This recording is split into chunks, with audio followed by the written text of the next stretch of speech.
कि पाकिस्तान, विपिन जी आपसे मेरा सवाल है, विपिन जी किस तरह से इसे देखें, क्योंकि यूएन को पत्र लिखकर आपत्ति जता चुका है 370 पर पाकिस्तान, जिस तरह से चीन को उकसाने की कोशिश की जा रही है, जिस तरह से अमेरिका से ये कहा जा रहा है कि आप हस्तक्षेप करिए इस पूरे मामले पर, क्या माना जाए कि इन तमाम हथकंडों को अपनाकर क्या भारत को नुकसान पहुंचा पाएगा पाकिस्तान? देखिए ऐसा है, एक बात आप जान लीजिए कि इतने सालों से जो हुआ वो अब नहीं होने वाला। और बदलाव कैसे आया है, सिर्फ एक सरकार की बात नहीं है कि सरकार में इच्छा शक्ति आई है, सरकार ने ठान लिया है, फौज का मनोबल 7वें आसमान पर है, सिर्फ वही नहीं, क्योंकि देखिए बहुत दुख से बोलना पड़ता है कि ये आतंकवादी गतिविधियां जो हैं, जिस तरह से आतंकवाद बढ़ा है, 26/11 देख लीजिए कि वो आपने कि न्यूयॉर्क में किस तरह से, तो ये सारा का सारा अमेरिका, चीन सब जगह हो गए हैं आतंक, तो सब लोग आतंकवाद से ग्रस्त हैं, सब लोगों को भली भांति पता है, और सब लोगों को पता है कि कौन आतंकवादियों को पनाह देता है, शय कौन कहां से मिलती है और कहां से ये छुपे बैठे हैं आतंकवादी सारे। तो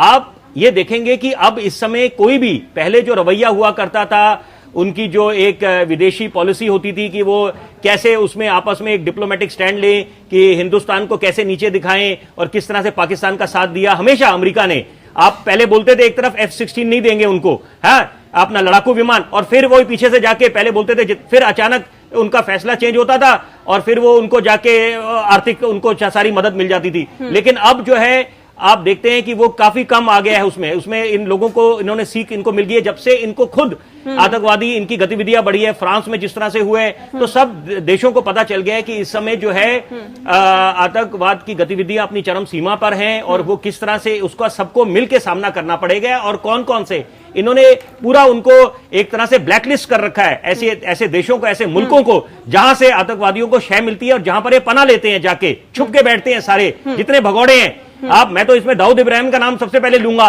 कि अगर इच्छा शक्ति होती तो आप दाऊद इब्राहिम इस समय हिंदुस्तानी जेल में सड़ा होता बैठकर, वो कहां पर बैठा हुआ है? ये जितने अंडरवर्ल्ड के गुर्गे, जितने ये सुपारियां देते हैं, ये क्यों नहीं इनको पकड़ा आज तक? तो आप देखेंगे अभी इसी कार्यकाल में आप देखेंगे प्रधानमंत्री के और सरकार के, कि आप देखेंगे कुछ बड़े फैसले देखेंगे कैसे होगा। ये जितने लोग, और सबसे बड़ी बात 90 के दशक में कश्मीर में चरमपंथी लोगों को डर लगता है। बॉम्बे की आपकी इंडस्ट्री खुल के चर्चा नहीं हुई, मैं कहता हूं कमाल की बात है, खुल के कभी चर्चा ही नहीं करी गई आज तक। आप अंडरवर्ल्ड के डर के मारे, वो डॉन बैठा है, डॉन है, कौन सा डॉन है, कौन सा डॉन है, आप उसको बंद क्यों नहीं करते? आपने इच्छा शक्ति कभी दिखाई नहीं। ठीक है 90 के दशक में जिस तरह से चरमपंथी बढ़ी कश्मीर के अंदर, उसके बाद पाकिस्तान लगातार ये बात कहता हुआ आ रहा था, और इसके इस पूरे मुद्दे का अंतर्राष्ट्रीयकरण करने की कोशिश की जा रही थी, और ये कहा जा रहा था कि द्विपक्षीय नहीं बहुपक्षीय मुद्दा है। क्या वजह इसके पीछे मानते हैं? क्या यही वजह कि कश्मीर में अगर बहुपक्षीय यानी कि तमाम देश बैठ के बात करेंगे तो शायद हमारे पक्ष में आए फैसला?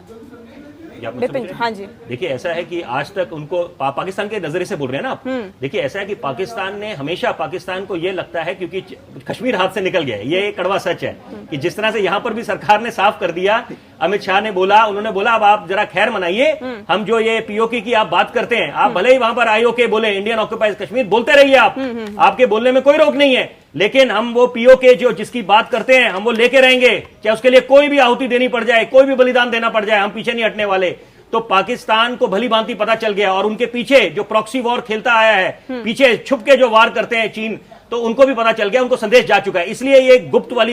वाली जो मीटिंग करना चाह रहे हैं, ये जो गुप्त जितनी बातें कर रहे हैं, ये सब धरी की धरी रह जाएंगी। और बहुपक्षीय की आपने बात करी, उस पर आखिरी बात ये मैं बोलना चाहूंगा, देखिए कि उनका ये मानना है, उनकी सोच पे तो किसी की रोक नहीं है, कोई रोक टोक नहीं है, उनका ये मानना है, लेकिन विश्व स्तर पे सबको पता है कि पाकिस्तान का क्या ओहदा है, उनकी क्या औकात है, उनकी क्या जगह है, और वो कैसे अपना कटोरा लेके हर जगह जाते हैं। और बस एक चीज ये बोलना चाहूंगा मैं आखिर में कि भाई आप जब यहां पर हिंदुस्तानी कुछ जो लोग हैं जो अभी भी खिलाफत कर रहे हैं, उनको नहीं समझ आया कि इसके क्या मायने हैं, इसको 370 हटाने से एक नया आगाज जो हुआ है सुबह का, तो वो अगर एक सुर में बात करें तो देश हित में होगा ये।